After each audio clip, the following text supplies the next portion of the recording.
Hi guys, so welcome back. This is pretty much going to bring things a wrap as far as this basic series goes, but now we're going to talk about the idea of implementing striking before impact and then, before grabbing on in contact, and then actually during contact as far as those things go. So there are plenty of opportunities where hitting first will make a lot of sense, whether that's with an improvised weapon or without it, right? So realistically, if he doesn't see me coming, and I can commit all of my energy to some massive punch or big hook or something along those lines, that could be what knocks him out, incapacitates him, dazes him to the point where then I can tackle into him. So if I am coming from that distance and I come in and I start by decking him in the head and then getting a hold of the weapon, that's pretty effective. It's really hard to drill that if you don't have a high gear suit, so that's why we have him kind of with the chest plate and the helmet on today. But having that in the back of your mind makes a lot of sense.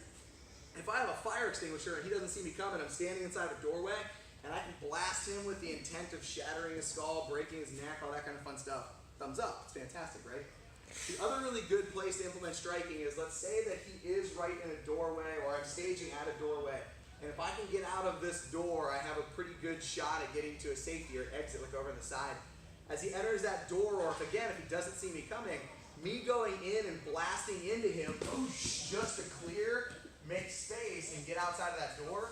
Again, a great usage of using striking to open up running, as opposed to, oh, every single fight has to be me diving on and wrestling over a gun. That's not always the case, so we have to kind of keep that in mind as we're going into it. So striking first with the intent of breaking shit is fantastic. Not kind of just hit it, right? I can strike and grab onto him. I can strike and run. I can strike and just freaking Hail Mary and hope to God that's what puts him out and incapacitates him. All that stuff's fantastic.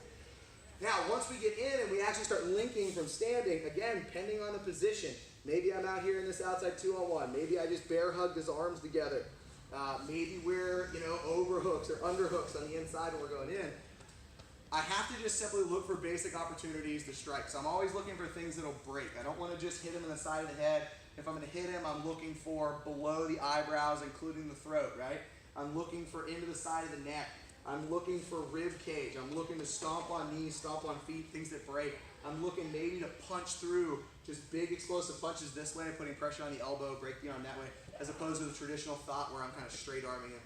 But as I'm going into it, I need to understand that I still need control. I still need to use striking to open control and control to open up striking. So if I get into here and in this position, if I feel like I have good control of the weapon, I might be able to simply rain punches. If he starts covering his head to go ahead and block, I might be able to run knees in if I feel like I have the balance. It might make more sense to knee low and actually hit towards the knees this direction.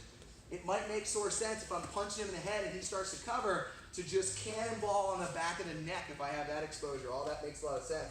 Boom, I'm hitting here. We talked in one of our last things about implementing snap downs and things. If I can blast him in the head and get him to bend over and then snap him down from that position, that sets up even more opportunities for me to control the weapon, step across the back of his head, step on his neck, start beating the piss out of his rib cage, dropping elbows on his spine, as long as I have really, really good contact with the weapon or control over the gun. If I'm out here, let's say in like a 2-on-1, I lose some of the options because I really need to use my hands. So if my hands are used for control, I can now use my head, right? My head drives in, using the really, really hard parts of it, thinking about the crown of the head. As I go in, boom, I have my head butts. Yes, you can fucking bite things. Bite eyes, bite ears, bite cheeks, bite nose, whatever I can get a hold of. He tries to push my head away with his other hand, bite his fucking fingers off, right? I can snap and try to break into the elbow. Again, if I'm running knees or kicks, I have to understand that if I pick my leg up super high, I'm fighting and wrestling with one foot on the ground. If I'm on his back, let's say I have control, one of these positions right here, I want to keep this leg in to keep his hips under check, but I can still throw punches from back here. They're not great coming sideways, but you can really get almost like an overhand right back fist to the side of the head. It's a really, really good opportunity, again, to at least hit something that makes crucial, makes him go ahead and defend. He starts bringing one hand up to defend as we go into it. That can open up places that I can put him on the floor. I get him down here again. Now I'm driving and putting pressure that way. So again, from a concept standpoint, if I'm hitting anything, I want to hit things that break. I want to hit things that really make him immediately defend. Punching somebody in the gut, even sometimes punching them in the ribs, yeah, it might hurt, but under adrenal stress, you might not even feel that stuff. So if I'm gonna kick him in the leg, or stomp on a leg or knee it, it's with the intent of tearing ligaments in the knee. It's with the intent of actually breaking the ribs and having them collapse in. If I'm gonna hit him up top, it's with the intent of breaking his jaw, paralyzing him, breaking his neck, rendering him unconscious, shattering orbital, shattering nose. I'm not hitting for the sake of just hitting, right? I then can use those strikes to open up my takedowns. I can use my takedowns to open up positions for striking, control, leverage, all that kind of fun stuff. And then one secret tip is if you can get a high gear helmet on them, they'll just suffocate in this heat and they'll pass out super easy. So again, bringing everything full tail top to bottom, you don't know what makes sense whenever. It's going to be different situation to situation.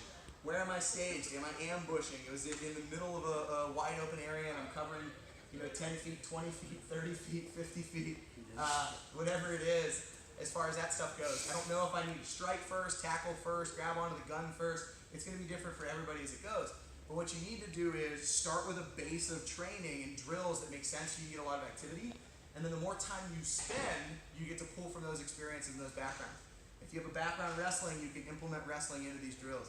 If you have a background boxing or doing Thai boxing, you can implement Thai boxing and boxing into these drills. But you have to have them and have to make sense. So from a striking standpoint, I want to make sure that I'm hitting things that break. I want to make sure I'm not giving up position the best way that I possibly can as I get into it. And if I'm going to fucking hit something, man, I'm looking to render them unconscious, immobile, or dead. End of story, right? So check out all the videos, throw some of those drills in. If you got feedback, give us some feedback. We'll see you guys next time.